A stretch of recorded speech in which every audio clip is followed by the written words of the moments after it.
Praise lord అందరికీ. అందరూ ఎలా ఉన్నారు? బాగున్నారండి. ఈరోజు దేవుని యొక్క మాటలు.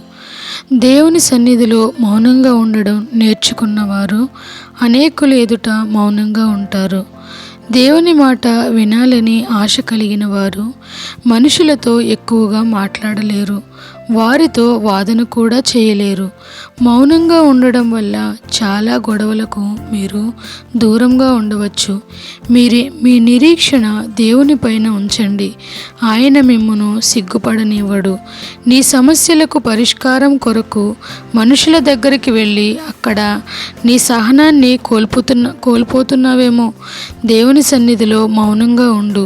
ఆయనే నీ ప్రతి సమస్యను పరిష్కరిస్తారు. ప్రార్థన. ప్రభువా, నాకు ఆధారం నీవే తండ్రి. నీ సన్నిధిలో నేను సమస్తము పొందుకోగలను.